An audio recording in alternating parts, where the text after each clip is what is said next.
Një ditë, Petra vendosi të hetonte saktësisht se nga kishte ardhur. Ajo ishte bërsuar, por nuk dinte pothuajse asgjë për origjinën e saj. Gjatë viteve të fundit, ajo kishte filluar të ndjejë kurioze për familjen e saj të origjinës dhe se nga kishin ardhur ata. Kur u rrit mjaftueshëm, vendosi të merrte vetë iniciativën për të mësuar më shumë rreth vetes dhe të kaluarës së saj. Shkoi në arkiva dhe mblodhi të gjithë dokumentacionin që mundi të gjente. Atëherë, hasi në një fotografi me një detaj shumë të jashtëzakonshëm. Por kjo nuk ishte vetmja gjë që zbuloi, një sekret i fshehur familjar. Aty, në arkiva, ajo kishte mbërritur në vendin ku do të gjente përgjigjet për të gjitha sekretet e familjes së saj. Papritur megjithatë, dikush qëndronte pas saj. Kush ishte ky person dhe çfarë po bënte aty me të? Petra pyeste veten çfarë donin prej saj. Sa kohë kishin qenë duke ndjekur? A kishin ndonjë lidhje me sekretin familjar? Ajo vetëm donte të zbulonte çfarë kishte fshehur familja e saj, por pse gjithë kjo histori ishte kaq sekrete dhe kush ishte personi që kishte shfaqur papritur. Por, para se të fillojmë historinë tonë, shtypni butonin pëlqej, sigurohuni të abonoheni dhe aktivizoni zilen e njoftimeve, që të mos humbisni asnjë histori të re. Petra është një grua 30 vjeçare, gjysmë amerikane. Ajo ka jetuar aty gjithë jetën e saj, por e dinte se kishte trashëgimi që lidhe me Evropën. Megjithatë, çifti që e kishte birësuar kishte qenë gjithmonë disi i paqartë për këtë, dhe Petra kurrë nuk kishte arritur të merrte një përgjigje të qartë. Kjo e bëri atë shumë kurioze. Kështu, një ditë, Petra ndodhi në një festë ku të gjithë flisnin për origjinën e tyre dhe trashëgiminë e tyre. Petra u tha të gjithëve se kishte ardhur nga Evropa, por nuk ishte plotësisht e sigurt se nga. Askush nuk e ngacmoi, por ajo mund të dallonte se ata ishin të zhgënjur që ajo nuk ishte një përgjigje më konkrete. Kështu, ajo vendosi të merrte masa dhe të hulumtonte për origjinën e saj. Petra u drejtua për në arkiva, ku gjendeshin të dhënat nga birësimi i saj. Më parë, prindërit e saj birësues nuk kishin dashur t'i tregonin se ku mbaheshin këto të dhëna, kështu që Petra duhet të gjurmonte edhe këtë informacion. Kur arriti aty, arkivat nuk ishin shumë të veçanta. Megjithatë, këtu zbuloi diçka që ja vlente të përmendej. Në mesin e dokumenteve nga arkivat, Petra gjeti një fotografi të gjyshërve të saj.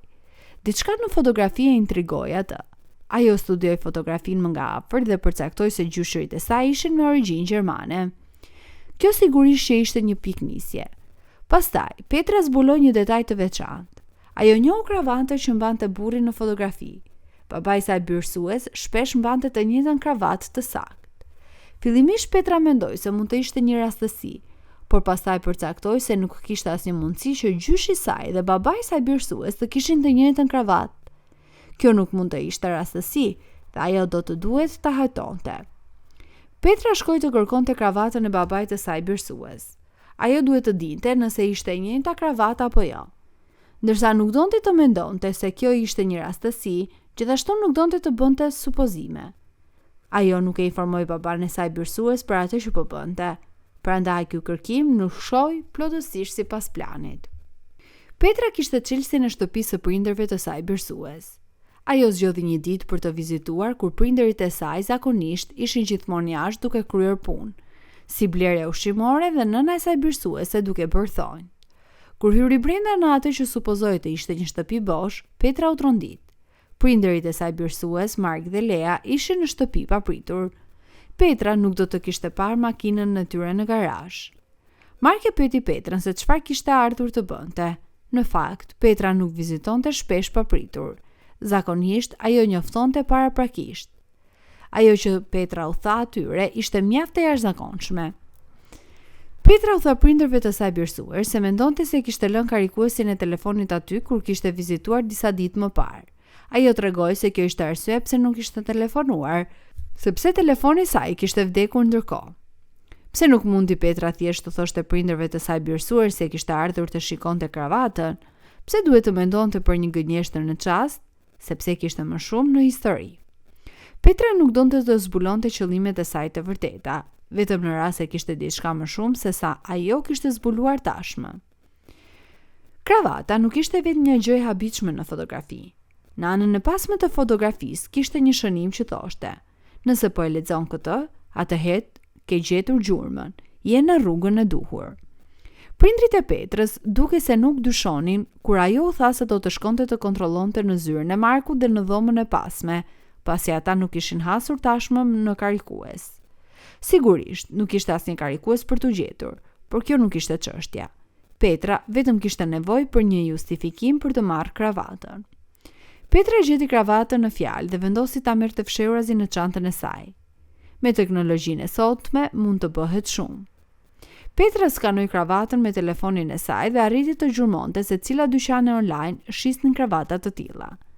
Çuditërisht, ishin vetëm dyqane online nga Gjermania. Ky ishte informacioni mjaftueshëm për Petrën. Kjo nuk mund të ishte rastësi.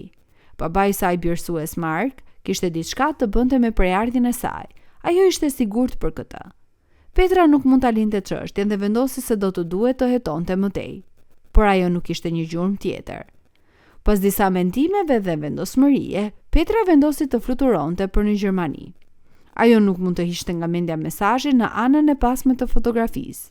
Duhet të kishte diçka në kravat. Petra vendosi se do të ishte një ide e mirë të zhyte në arkivat në Gjermani gjithashtu. Ndoshta mund të zbulonte më shumë rreth gjyshërve të saj. Ajo dinte mjaftueshëm gjermanisht për të kaluar dhe filloi të hulumtonte. Ajo pak e dinte se ishte plotësisht në rrugën e duhur. Petra kërkoi mbiemrin e saj dhe ju dha një kuti me dokumente për të shqyrtuar. Ajo e mori në një nga dhomat që arkivat kishin për njerëzit për të shikuar dhe filloi të kërkonte në kuti. Gjeti më shumë nga ajo që kishte parë më parë, por pastaj papritur ndodhi diçka. Petra kishte menduar se mund të qëndronte aty duke shqyrtuar para çka sa donte pa ndërprerje. Ajo kishte nënshkruar dokumentat e duhura dhe kishte siguruar dokumentacionin e duhur për të provuar se ishte një person legjitim. Por pastaj u ndërpre. Dikush e preku në shpatull. Kush ishte ky? Çfarë po ndodhte? Petra ishte shqetësuar se po bënte diçka të gabuar. Personi që e preku në shpatull ishte një punonjës i arkivës. Punojësi e kërkoi Petrës të vinte me të. Do të jemi drejt për drejt, tha ai. Kjo kuti është mjaft e veçantë. Çështja ishte se punojësi vetë her pas here kontrollonte arkivat si një hobi. Megjithatë, ai kishte qenë i befasuar nga një letër që kishte gjetur në këtë kuti. Punojësi e kishte mbajtur letrën veçmas, vetëm në rast se dikush do të shkonte kutin. Mbiemri Petrës kishte tërhequr vëmendjen e tij si i lidhur me kutin, kështu që ja dha Petrës. Letra thoshte: "Je në rrugën e duhur. Pyet burrin në dyqanin ushqimor në fund të rrugës për erëza nga Amerika dhe ai do të ndihmojë më tej." Petra pyeti punojësin nëse dinte diçka për letrën, fotografinë ose për mbajtjen tjetër në kuti. Punojësi nuk dinte asgjë tjetër përveç se duke mjaft e çuditshme dhe dyshimt. Ran dakord që Petra do të shkonte në dyqanin ushqimor për të parë se çfarë do të thoshte gjurma tjetër. Kërkimi i Petrës po bëj gjithnjë e më i çmendur. Kur arriti në dyqanin ushqimor, ajo pyeti shitsin për erëza amerikane. Ai tha të vinte në pjesën e pasme të dyqanit me të. Petra ishte paksa nervoze, por pranoi. Ajo ndoqi në pjesën e pasme të dyqanit. Ajo që ndodhi më pas ishte mjaft e çuditshme. Shitsi u zemërua me Petran. Në një anglisht të dobët, ai tha se duhet të kishte ardhur shumë herë dhe se tani ishte pothuajse shumë vonë. Megjithatë, ajo mund të ishte ende në kohë. Petra ishte plotësisht e hutuar. Në gjermanisht të dobët, ajo e pyeti se çfarë po ndodhte, por ai nuk i dha një përgjigje të qartë. Në vend të kësaj, shitsi kërkoi Petrës të vinte me të. Ajo pranoi dhe ata udhëtuan 5 minuta në jug. Gjatë rrugës ai bëri pyetje urgjente për injorimin e letrave dhe telefonatave. Petra nuk ishte iden se për çfarë po fliste. Ndërsa përpiqeshin të komunikonin, copëza informacioni filluan të binin në vend. Shitsi përmendi se kishte një vit që përpiqej ta kontaktonte duke dërguar disa letra te shtëpia e saj ku jetonte me prindërit birësues. Petra kujtoi se kishte parë një letër të adresuar për të disa muaj më parë, por babai i saj birësues e kishte hedhur poshtë si postë të pavlefshme dhe e kishte djegur. Tani Petra e kuptoi se diçka po fshihej para saj. Burri në fotografinë që kishte gjetur mbante të njëjtën kravatë si babai i saj birësues dhe prindërit e saj po mbanin sekrete. Para se të mund t'i thoshte shitsit, ata mbërritën në një shtëpi të vogël dhe modeste. Brenda ishte një burr shumë i sëmur dhe një grua që i ngjante Petrës. Gruaja u nxitua të përqafonte Petrën duke thënë: "Ja ku je, më në fund." Petra nuk ishte iden kush ishte ajo, apo pse prania e saj ishte kaq urgjente. E mbi ngarkuar Petra nuk mundi të gjente zërin e saj. Pastaj dikush hyri në dhomë. Ishte Mark, babai i saj birsues. Shfaqja e tij e papritur ngritë më shumë pyetje.